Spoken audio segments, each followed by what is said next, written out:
सागर जी महाराज की जय। जय बोला प्रातः स्मरणीय गुरुदेव समंत भद्रुनी महाराज की जय। जय बोला परम पूज्य आचार्य प्रोफेसर सुंदर सागर जी महाराज की जय।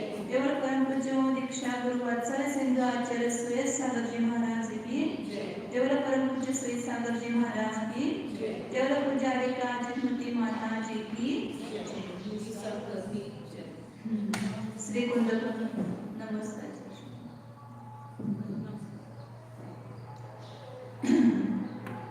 श्री कुंद आचार्य प्रवचन सार प्रभाव है। इसमें गाथा नंबर 55 है। 54 नंबर की गाथा हो गई थी। उसमें अतीन्द्रिय सुख का साधन जो अतीन्द्रिय ज्ञान है, उस अतीन्द्रिय ज्ञान की स्तुति की, उसकी महिमा बताई उस अतीन्द्रिय ज्ञान की कि जिससे अतीन्द्रिय सुख की प्राप्ति होती है। क्योंकि कल बताया था कि जैसा ज्ञान वैसा सुख।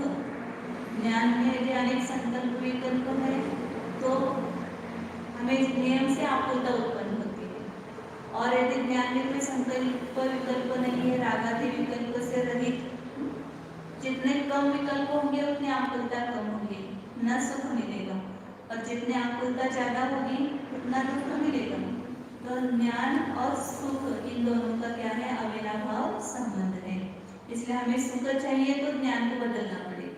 सुख है फल है, हम सुख प्राप्त करना चाहते हैं लेकिन उसका जो साधन है उसको बदलते नहीं है, तो कैसे सुख मिलेगा? उसका साधन क्या है?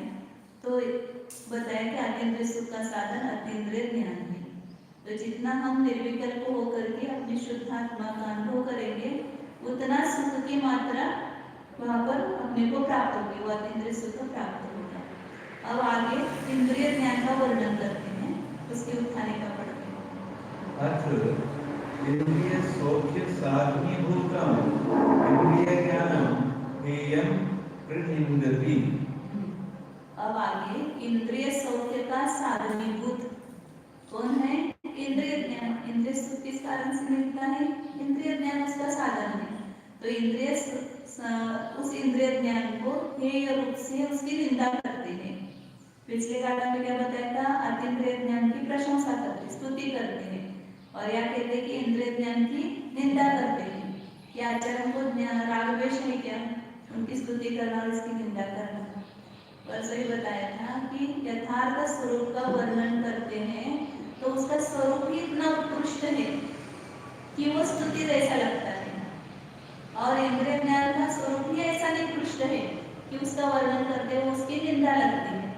जैसे सज्जन पुरुष का वर्णन करते हैं तो क्या लगता है? हम उसकी स्तुति कर रहे हैं, हम तो वास्तविक उसके गुणों का वर्णन कर रहे हैं, तो वो स्तुति ही लगती है ना, क्योंकि वो स्वरूप ही ऐसा उत्कृष्ट है। और दुर्जन पुरुष का वर्णन करते हैं तो क्या लगते हैं? उसकी निंदा है। तो उसका जो मूल स्वरूप ही वैसा है। सज्जन पुरुष में अनेक गुण वास करते हैं और दुर्जन पुरुष में अनेक दुर्गुण वास करते हैं, तो उसका वर्णन करते हुए लोगों को लगता है कि हम उनकी स्तुति कर रहे हैं, उसकी निंदा कर रहे हैं। वास्तव में वो सही वास्तविकता का प्ररूपण है। उसी प्रकार यहाँ जो भी इंद्रिय ज्ञान के बारे में कहा जा रहा है वो द्वेष बुद्धि से नहीं कहा जा रहा है, वो इंद्रिय ज्ञान का स्वरूप ही ऐसा है। उसका स्वरूप बताते हुए ऐसा लगता है कि इंद्रिय ज्ञान की निंदा कर रहे हैं। इसलिए आचार्य प्रनिंदति, जो हेय है इंद्रिय ज्ञान प्लस छोड़ने योग्य है, और इसलिए उसकी निंदा करते हैं। जीवो स्वयं अमुक्तो, जीवो स्वयं अमुक्तो मुक्तिगतो तेन मुक्तिना मुक्तम्, मुक्तिगतो तेन मुक्तिना मुक्तम्। ओगे नित्ता जोगम्, ओगे नित्ता जोगम् जानति वातं न जानाति, जानति वातं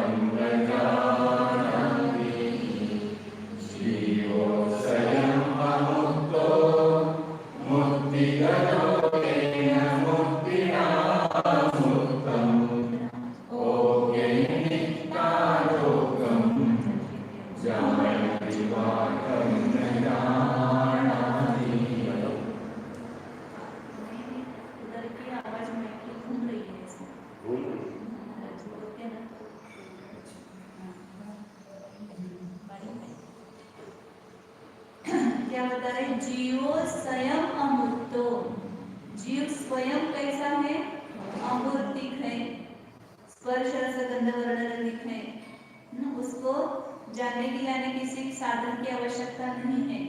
लेकिन अमूर्तिक होने पर भी इस अमूर्तिक जीव का अज्ञान होने के कारण इसने क्या किया है, इंद्रियों के साथ मैत्री की है। मूर्तिगतो, मूर्तिक को प्राप्त हो गया, अमूर्तिक होते हुए भी इन इंद्रियों के साथ मैत्री करने से इसको भी क्या कहा गया, मूर्तिक, जीव मूर्तिक है। क्यों मूर्तिक कहा गया, शरीर के साथ संबंध किया, शरीर के साथ संबंध है, इस कारण से जीव मूर्तिक पने को प्राप्त हो गया। और उस 5 इंद्रियों के साथ मैत्री करके क्या किया इसने, इष्ट अनिष्ट बुद्धि करके राग और द्वेष को प्राप्त हुआ। और उस राग द्वेष को प्राप्त होने से क्या हुआ, पुनः पंचेंद्रिय जाति नाम कर्म का, एक इंद्रिय जाति नाम कर्म का बंध किया। और बंध करने के बाद स्वयं पंचेंद्रियात्मक मूर्त शरीर को प्राप्त हो गया। और पंचेंद्रियात्मक शरीर में जन्मे बंद हो गया। इसको किसने बंधन में डाला है, हमने स्वयं ही इंद्रियों के साथ मैत्री करके उन विषयों में राग द्वेष उत्पन्न करके हमने अपने को स्वयं ही अपनी जेल में डाल दिया है। ये 5 इंद्रियां, ये शरीर क्यों मिल रहे हैं बार बार, क्योंकि हमने उसको निमंत्रण दिया, वैसा बंद किया है। तो वो इंद्रिया में क्या कर रहे हैं, अमूर्तिक होने पर भी बंधन डाल रही है। जानने में बंधन किस कारण से आ रहा है, क्योंकि ये कर्म का बंधन हुआ है, ज्ञानावनादि कर्म का उदय है, तो हम जान नहीं पा रहे हैं। तो इसलिए आचार्य कहते कि जीव स्वयं और मूर्तिक है, लेकिन मूर्तिक पने को प्राप्त हो गया है। क्यों प्राप्त हो गया, क्योंकि इसने स्वयं ने ही अपने स्वभाव को न जान करके पर के साथ इंद्रियों के साथ मैत्री की, इसलिए मूर्तिक पने को प्राप्त हो गया।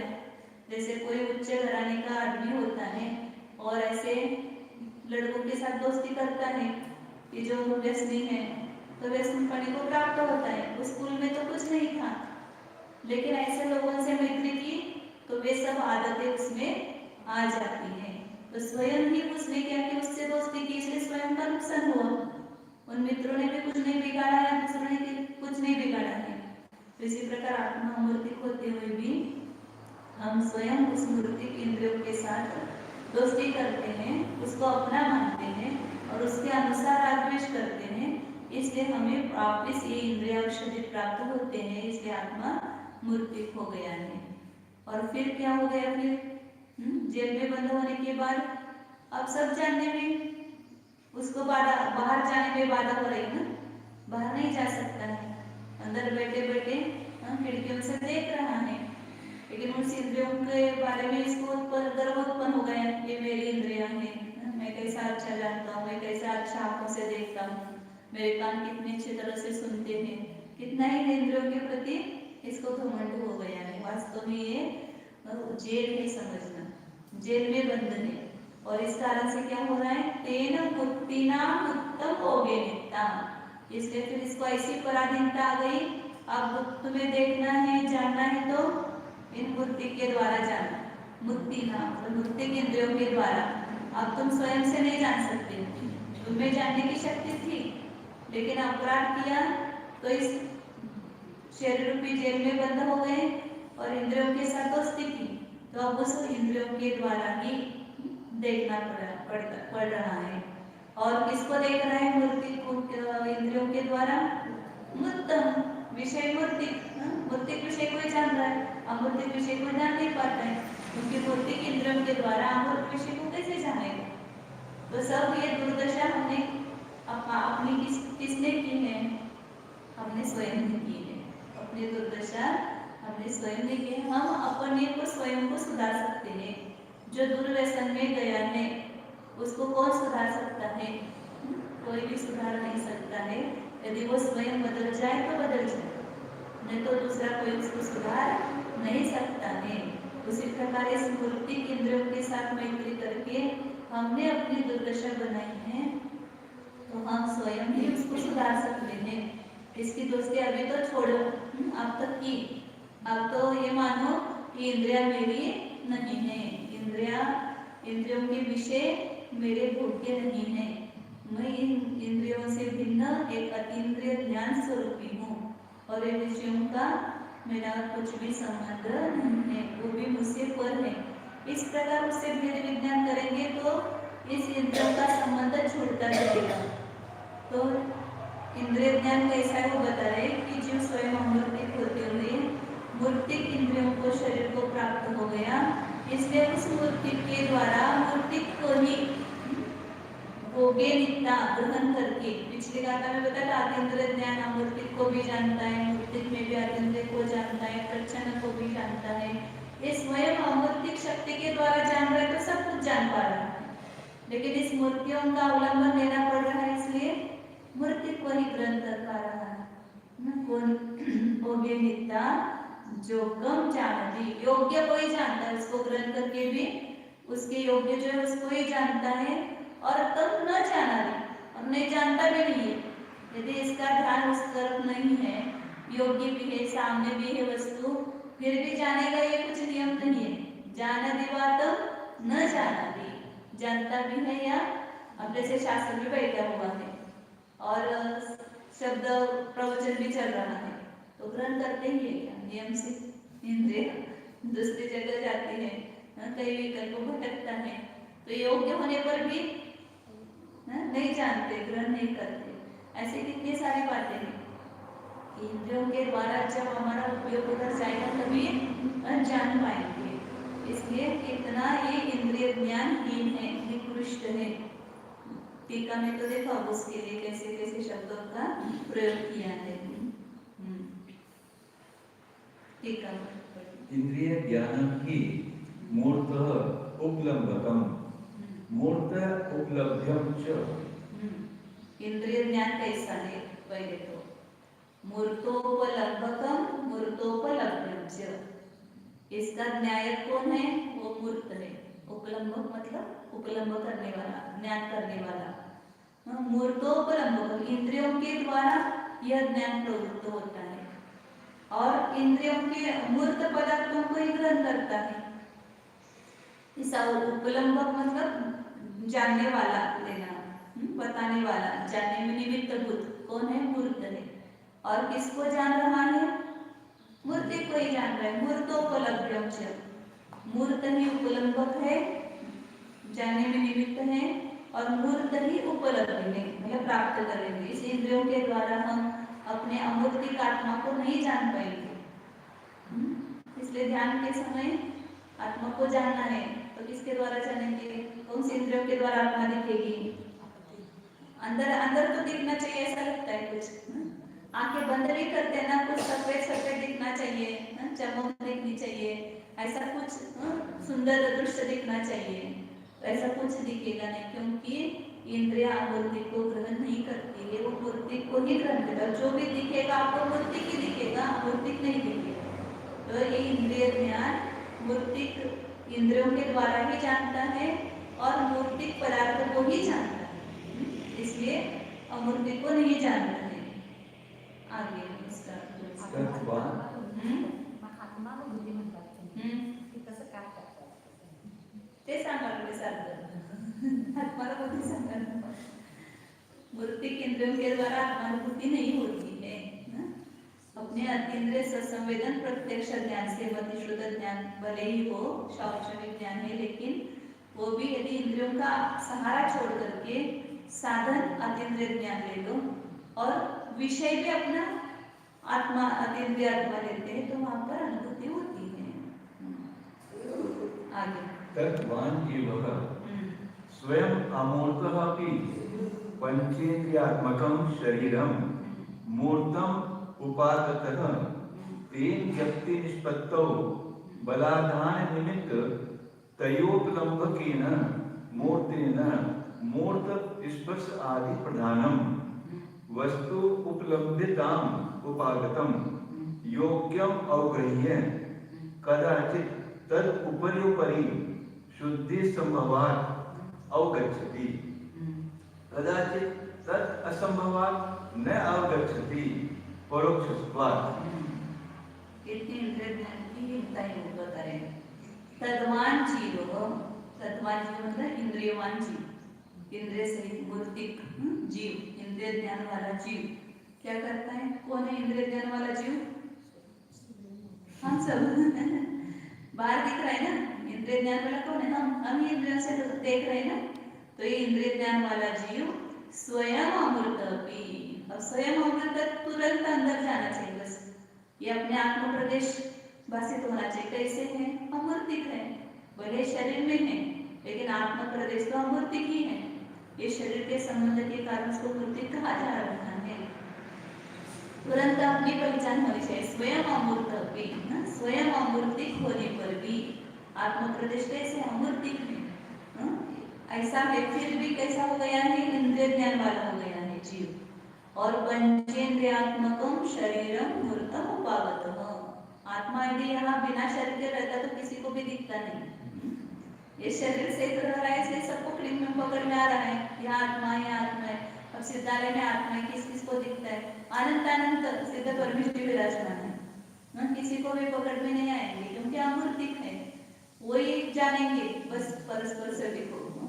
सब सिद्ध परमात्मा किनको झलकेंगे? सिद्ध परमात्मा के केवल ज्ञान में ही वो सिद्ध परमात्मा झलकेंगे, बाकी किसी को पकड़ में। यहाँ जीव जब शरीर छोड़ करके जाता है तब कौन कौन पकड़ता है उसको? कौन नहीं पकड़ा जाता है, ये तो आत्मा अमूर्तिक है। और जो साथ में तेजस कर्मण शरीर वो सूक्ष्म है, इंद्रिया जो है ऐसे सूक्ष्म मूर्तिक वस्तु को भी ग्रहण नहीं करती है, इसलिए वह उसको ना फोटोग्राफी से भी खींच सकते हैं ना कुछ भी उसको पकड़ सकते हैं क्योंकि अमूर्तिक है। हाँ, केवल ज्ञान में झलकता है सब कुछ, अरिंद भगवान सब जान रहे हैं, लेकिन यह इंद्रिय ज्ञान वाला जीव नहीं जान पाता है, ना अमूर्तिक आत्मा को जानता है, न सूक्ष्म मूर्तिक वस्तुओं को भी जानता है। इसलिए स्वयं अमूर्त भी, स्वयं अमूर्त होने पर भी कैसा हो गया है? पंचेंद्रियात्मकम शरीरम मूर्तम उपागतः। एक ज्ञान में जानने की शक्ति थी, लेकिन एक ज्ञान की शक्ति कितने में फैल गई? 5 इंद्रियों में। 5 इंद्रियात्मक शरीर रूप जो मूर्त है, शरीर मूर्त है, उसको यह प्राप्त हो गया, जेल में चला गया, मूर्त को प्राप्त हो गया मतलब। और तेन न्यक्ति निष्पत्त, अब उस इंद्रियों के माध्यम से न्यक्ति को उत्पन्न करने में, न्यक्ति मतलब जानना रूप क्रिया, उसको उत्पन्न करने में अब किस किस का उसको सहारा लेना पड़ता है? बलाधान निमित्ततया उपलम्भकेन मूर्तेन, बलाधान मतलब सहायभूत, निमित्त रूप से कौन है? उपलम्भ के मूर्त इंद्रिय, उपलम्भ कैसे? मूर्त के द्वारा, जानने में निमित्तभूत ऐसे मूर्त इंद्रियों के द्वारा क्या करता है? मतलब इंद्रियों का अवलंबन लेना पड़ता है।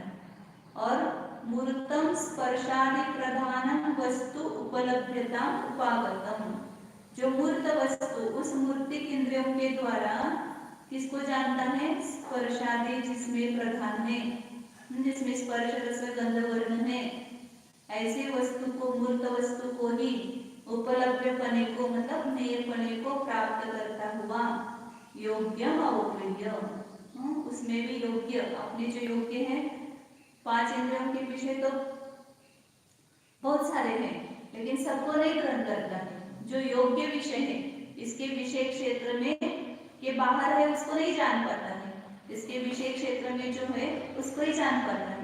इंद्रियों का तो 9 योजन 12 योजन इतना उसका विषय क्षेत्र है, लेकिन आगे हमारे वर्तमान में इंद्रिय कितने इतने तो नहीं जान सकते, इतना क्षोभम नहीं है। तो जितना क्षोभम है उतने तक ही हम जान पाते हैं, ज्यादा से ज्यादा कितना अपना विग्रहण करते हैं, अभी तो बहुत कम है अपना विषय क्षेत्र, क्योंकि क्षोभम इतना ज्यादा नहीं है। तो इसलिए स्पर्शादि जिसमें प्रधान ऐसे वस्तु को नए रूप से प्राप्त करता हुआ योग्य अवग्रह्य, योग्य वस्तु को ही ग्रहण करके क्या करता है? कदाचित तद उपरी शुद्धि संभवात अवगच्छति। किसी वस्तु को हमने ग्रहण किया, फिर उसके आगे अवग्रह हो गया, अवग्रह के बाद यहाँ होने के लिए और विशिष्ट क्षोभम चाहिए, यहाँ के बाद अवयव होने के लिए और विशिष्ट क्षोभम चाहिए, उसके उसके लिए आगे धारणा होने के लिए और विशिष्ट शोषण चाहिए। तो इसलिए आचार्य ने कहा कि योग्य ऐसी वस्तु को ग्रहण करके भी कदाचित तत् ऊपरी ऊपर ऊपर शुद्धि संभवात, शौक्षम शक्ति मतलब शुद्धि है, वो एक प्रकार की जीव की विशुद्धि से ही शोषण होता है। तो यदि शुद्धि संभव है उस जीव में तो ऊपर ऊपर जानता है, आगे आगे जानेगा, यहाँ हवाएं धारणा करेगा। और यदि ऊपर शुद्धि नहीं है तो अवग्रह करके छूट जाता है, जैसे शास्त्र के शब्द अवग्रह होकर के छूट जाते हैं, कान पर आते इधर से निकल जाते हैं। क्यों? क्योंकि ऊपरी शुद्धि असंभवात न अवगच्छति, शुद्धि संभव न होने से जानता नहीं है, जानने का प्रयास भी नहीं करता है। संसार के सभी विषय कैसे हैं? सब अवग्रह अवधारणा, ये कुछ भी जानना है पूरा जान करके छोड़ेंगे। कोई व्यक्ति दिखा तो तुरंत बैठ देगा, कहाँ से आया, किसका आता है वो क्यों आया है, कितने दिन रहने वाला है, कुछ काम भी नहीं है। जिनके ऊपर जिम्मेदारी कोई नहीं पूछते हैं, जो जिम्मेदारी वो भी सब बातों की जानकारी, सांसारिक सब बातों की जानकारी चाहिए। तो इसलिए कहते कि ऊपर योग्य वस्तु को इंद्रिय ज्ञान, योग्य वस्तु को ग्रहण करके भी ऊपर यदि शुद्धि संभव है, मतलब उसका शोषण है तो जानता है। और कदाचित असंभवात न अवगच्छति, यदि ऊपर की शुद्धि नहीं है, शोषण नहीं उतना, तो असंभव होने से ग्रहण नहीं करता है, अवग्रह करके छूट जाता है। कई बार अवग्रह यहाँ होकर के छूट जाता है, कई बार अवग्रह यहाँ अवय होकर के भूल जाते हैं। हम अवय भी करते, निर्णय भी करते हैं शास्त्र पढ़ते समय कभी कभी, लेकिन धारणा नहीं करते हैं, क्योंकि ऊपर शुद्धि असंभव, शुद्धि संभव नहीं है, तो ऊपर धारणा ज्ञान उत्पन्न नहीं होता है। ये तो समझना है, ऊपर शुद्धि संभव नहीं है तो आगे का शोषण होने के लिए जो इस जीव में शुद्धि चाहिए वो नहीं है तो शोषण भी नहीं होता है, और शोषण नहीं होता है तो जानता नहीं है। परोक्षत्वात्, क्यों ऐसा होता है? क्योंकि इंद्रिय ज्ञान परोक्ष है, पर के अधीन है, अपने अधीन नहीं है। बहुत सारी वस्तुओं का सहारा लेकर के ये इंद्रिय ज्ञान उत्पन्न होता है, इसलिए आगे नहीं जानता है।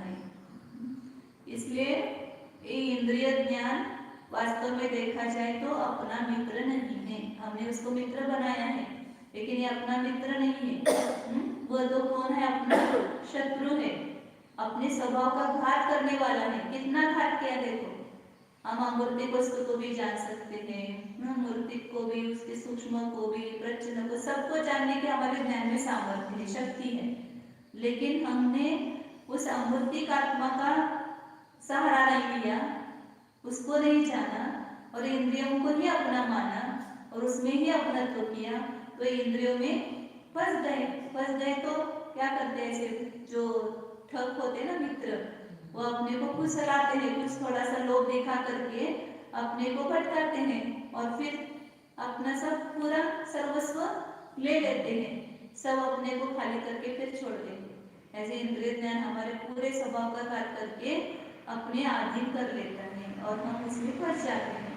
तो विशुद्ध स्वभाव वाले चैतन्य स्वभाव के लिए इंद्रिया एक कलंक स्वरूप है, इसलिए आचार्य उसको हतक इंद्रिया, घात करने वाली इंद्रिया, ऐसे ऐसे शब्दों का प्रयोग किया है।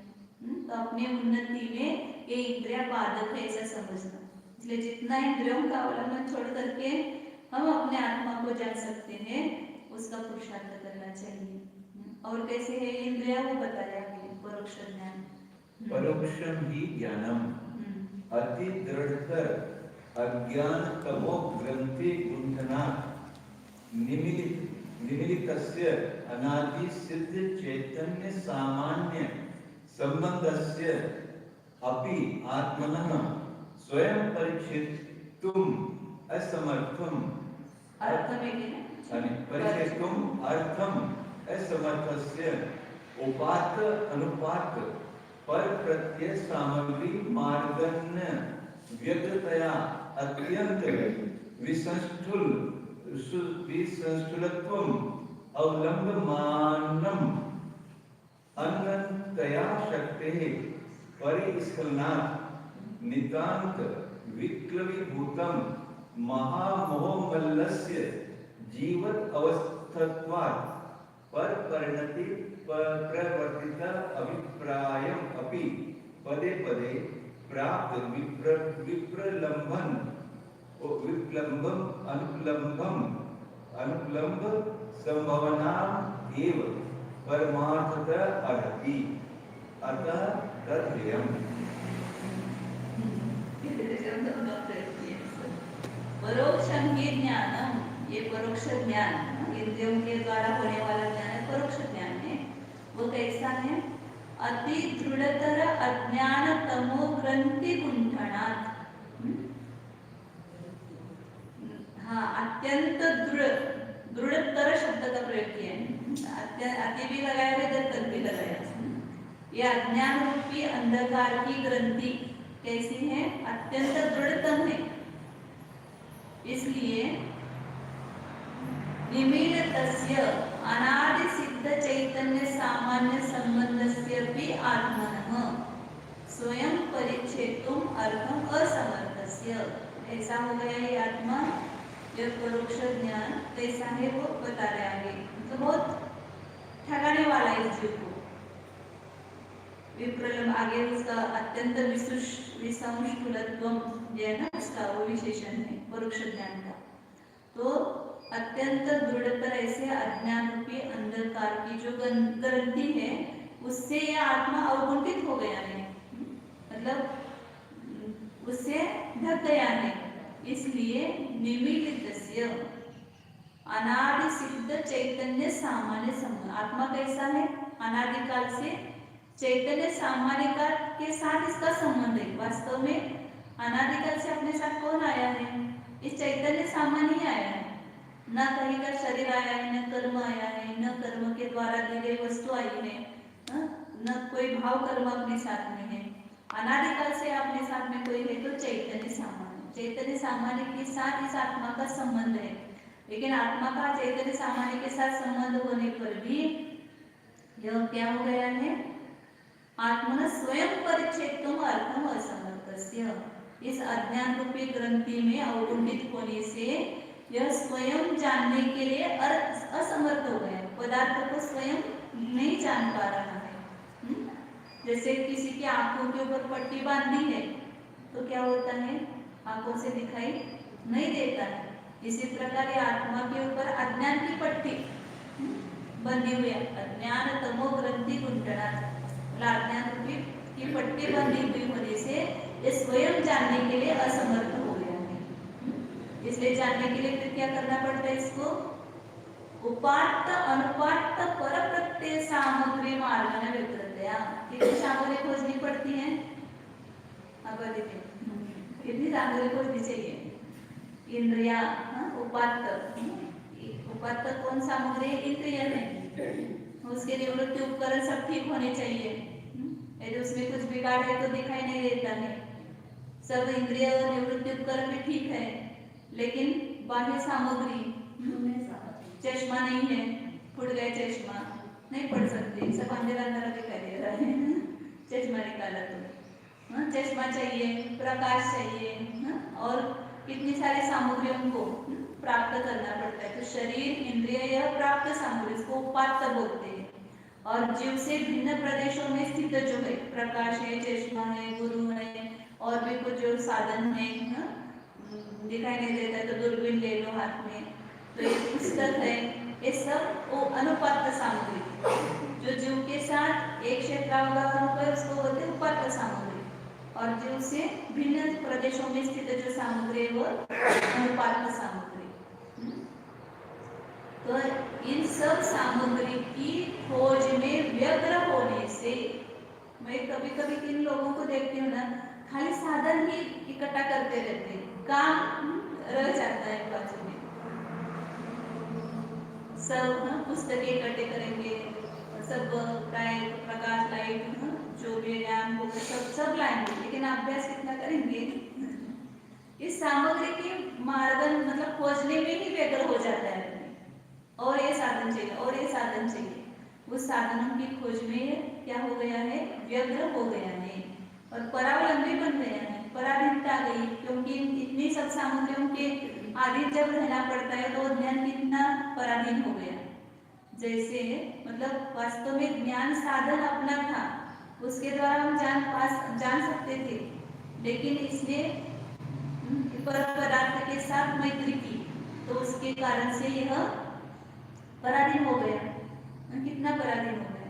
तो जिस प्रकार कि अपने घर में कोई मशीन है, सिलाई सिलने की है या और भी कोई मशीन होती है, तो यह मशीन के द्वारा स्वयं सब काम कर सकता था। घर में आटा पीसना है तो चक्की है तो उसने पीस लिया, और जब इसको क्या हो जाता है कि इसकी दिवाला निकल जाता है, समझो कर्जा तो हो जाता है कहीं का, तो इसके साधन उठा के ले जाता है वो जिसका कर्जा किया था, वो घर में आकर के नहीं देता है पैसा, तो इसके साधन उठा करके ले जाता है।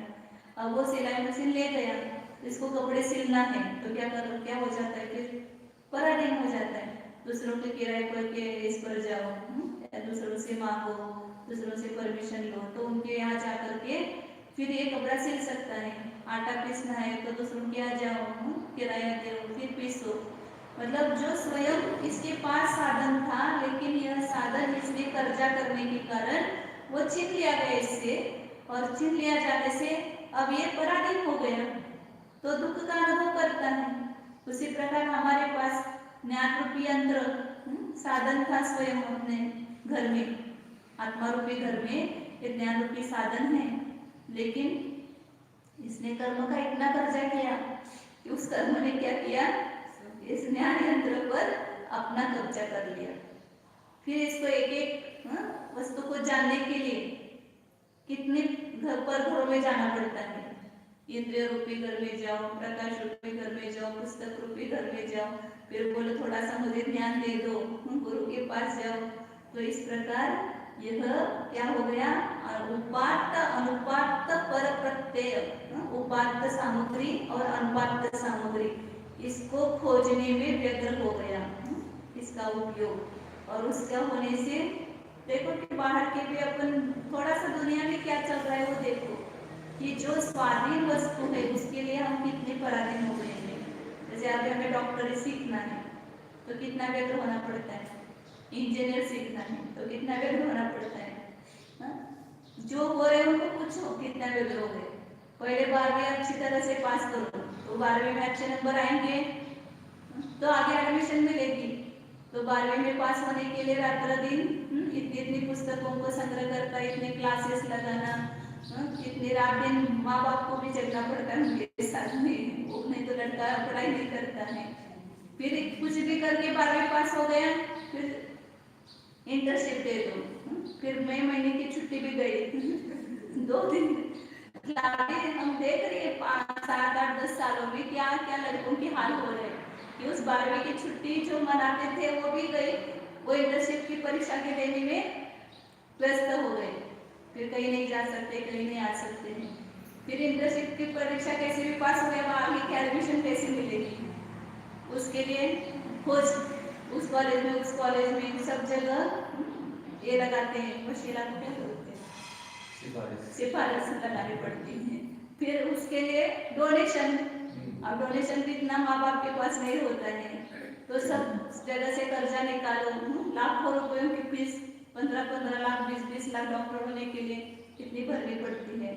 फिर वो डोनेशन दे करके कैसे कैसे प्रवेश भी प्राप्त कर लिया, तो पुनः डॉक्टरी होने तक 5-6 साल इतना रात दिन पढ़ाई करना, इतनी बड़ी बड़ी पुस्तकें, उसको सबको ये करना, फिर वो भी पास हो गया। फिर उसके बाद कहाँ नौकरी मिलेगी, फिर हॉस्पिटल निकालना है तो उसकी कितना खर्चा। मतलब एक विद्या सीखने के लिए हमें कितना व्यग्र होना पड़ता है। क्यों व्यग्र होना पड़ रहा है, अब केवल ज्ञान प्राप्त करो तो सब कुछ एक साथ विज्ञान हो गया। तो इसलिए आचार्य कहते हैं कि ये स्वयं जानने के लिए असमर्थ होकर के इन सामग्री को खोजने में अत्यंत व्यग्र हो गए, और व्यग्र होने के कारण क्या हो गया, अत्यंत विसंष्टुलत्वम, अत्यंत चंचलपन आ गए इसमें।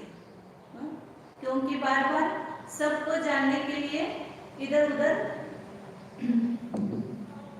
इसको व्यग्र होने के कारण चंचलता आ जाती है, स्थिरता नहीं है, स्थिरता नहीं है। सांगितले की उपात्त मतलब जो आत्म प्रदेश के साथ एक क्षेत्रावधार रूप है, उनको बोलते हैं उपात्त। मतलब शरीर और इंद्रिया ये उपात्त सामग्री है, और बाहर जो अपने से भिन्न है, पुस्तक है, प्रकाश है, गुरु है, ये इसको बोलते हैं अनुपात्त सामग्री। तो ये दोनों सामग्रियों की आवश्यकता इंद्रिय ज्ञान के लिए पड़ती है, और उसको खोजने में ही व्यग्र हो जाता है, और उस व्यग्रता के कारण क्या होता है, अत्यंत चंचल हो जाता है, स्थिरता नहीं रह पाती है। और क्या करता है, विसंष्टुलत्व अवलंबमानम, अत्यंत चंचलपना का अवलंबन लेता हुआ, अनंतायाः शक्तेः परिस्खलना, इसकी जो अनंत शक्ति है आत्मा की, उसका क्या हो गया, परिस्खलन हो गया, उससे च्युत हो गया, उससे रहित हो गया। इसलिए नितांत विक्लवीभूतम, अत्यंत विक्लव, मतलब अपने को ऐसा अनुभव करता है, दिनहीन, अपने को अत्यंत ऐसा अनुभव करता हुआ,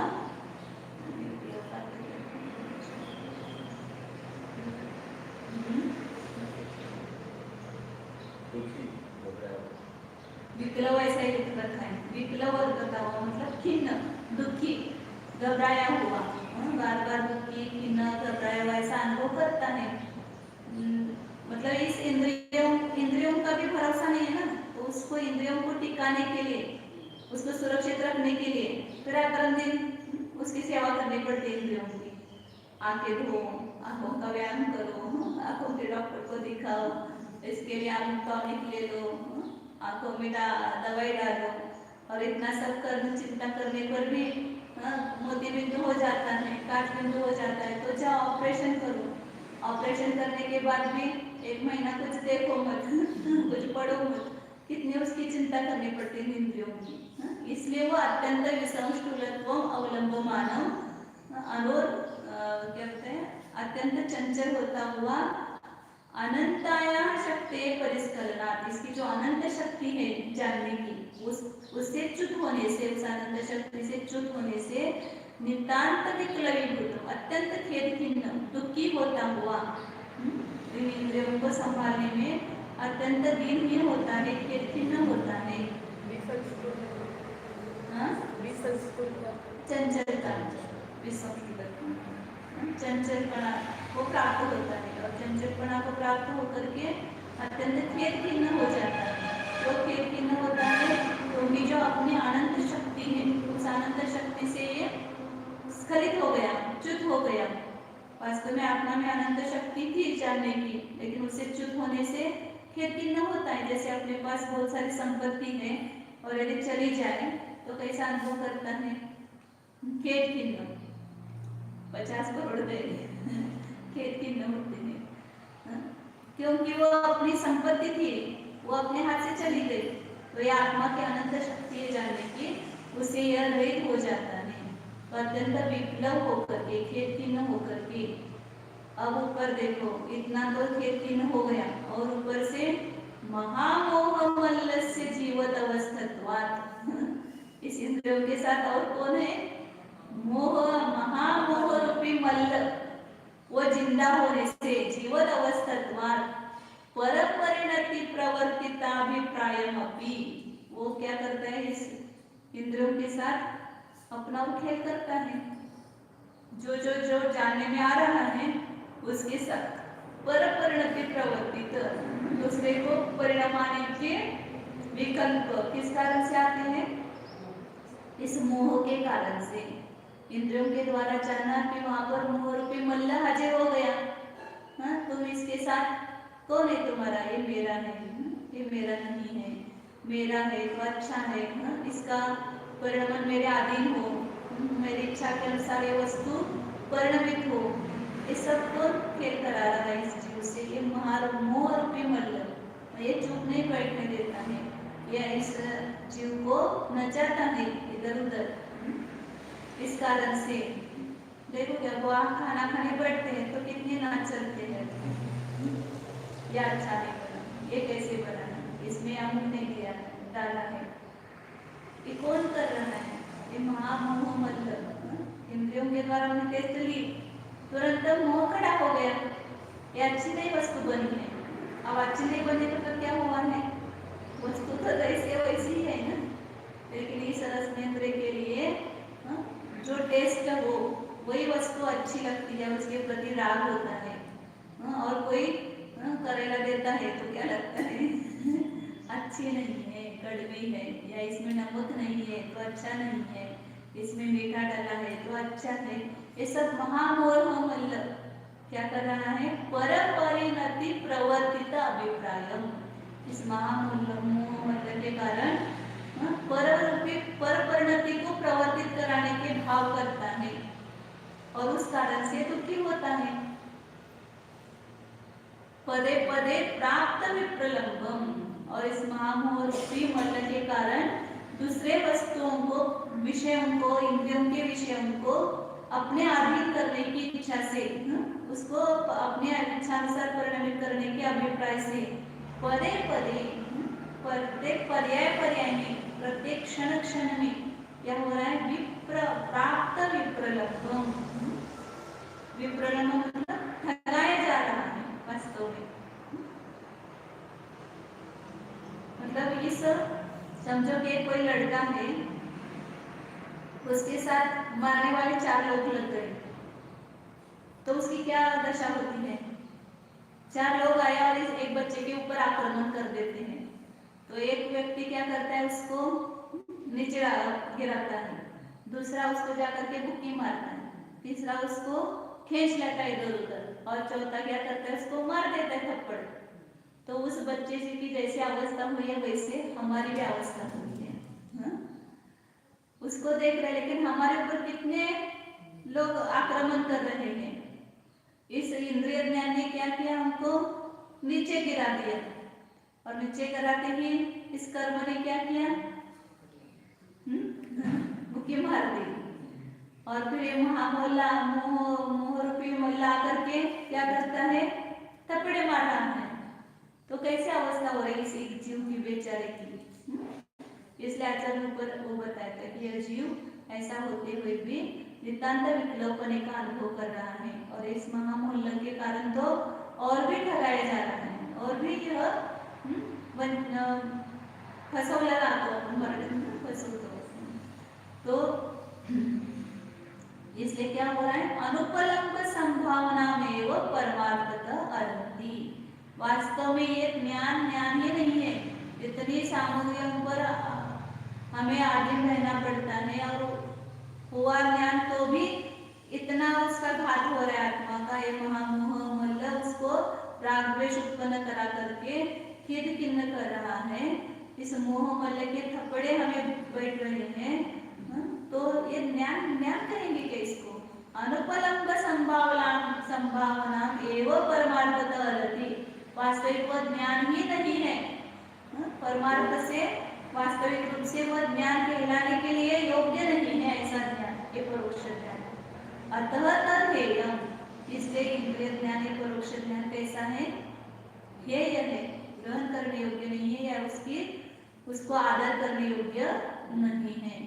इसका इतना तो अंदर से भाव उत्पन्न करो कि जो हमें इंद्रियों के द्वारा जानना पड़ रहा है ये मेरा स्वभाव नहीं है। वास्तव में हमने अपने आत्मा को भूल करके इन इंद्रियों के अधीन होकर के इस ज्ञान मतलब इंद्रिय ज्ञान से जान रहे हैं। तो इंद्रिय ज्ञान पराधीन है, निंद्य है, बहुत निकृष्ट है, और इसके साथ मोह महामोह है, इसलिए यह अत्यंत आत्मा का घात करने वाला है। इस प्रकार जान करके उस इंद्रिय ज्ञान ही नहीं है वास्तव में। इस प्रकार उस इंद्रिय ज्ञान के संबंधी हमारी आस्था, हमारी श्रद्धा वो बदलनी चाहिए, उसको हेय समझना चाहिए।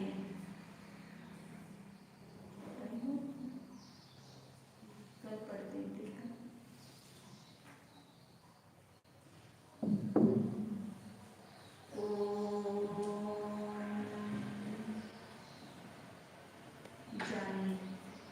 यह मैं शुद्ध चैतन्य जीव ही हूँ, जाने अपने को अनंत शक्ति स्वरूप, अनंत चैतन्य सामान्य स्वरूप, ऐसा मैं हूँ। अनादि सिद्ध चैतन्य है। इस चैतन्य को किसी ने बनाया नहीं है या कोई इसका घात भी नहीं कर सकता है। उस अनादि चैतन्य सामान्य के साथ अपनत्व कीजिए।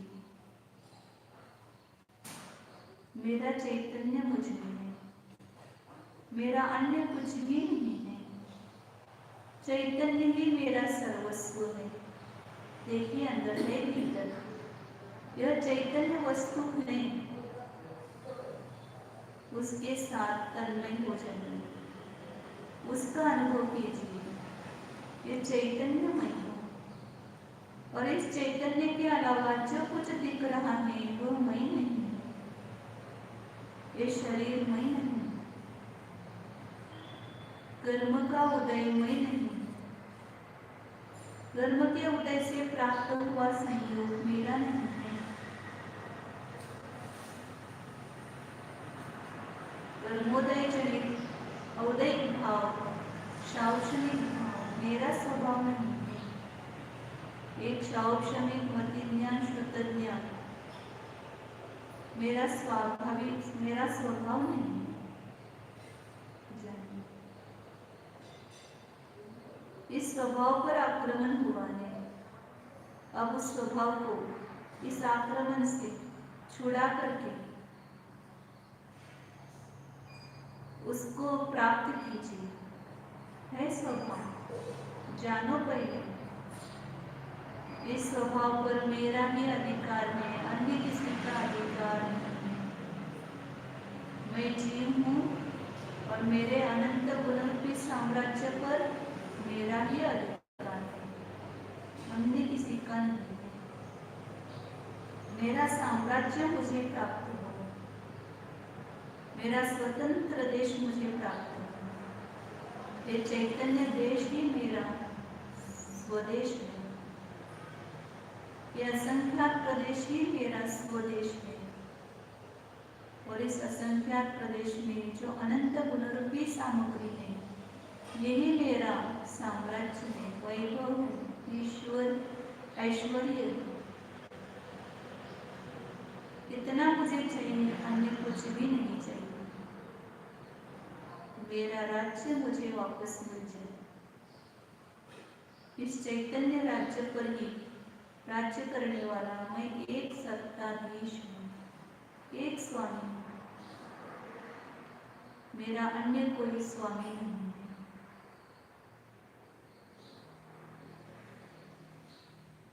शब्दों के साथ, शब्द के द्वारा बताई हुई वाच्यभूत वस्तु को जानिए। ऐसी अनंत सामर्थ्यशाली वस्तु अंतरंग में विद्यमान है। कुछ भी कमी नहीं है, परिपूर्ण है। शुद्ध चैतन्य स्वरूप, एकत्व विभक्त स्वरूप, निर्मल स्वरूप, निराग स्वरूप, शुद्धोहम एकोहम ध्रुवोहम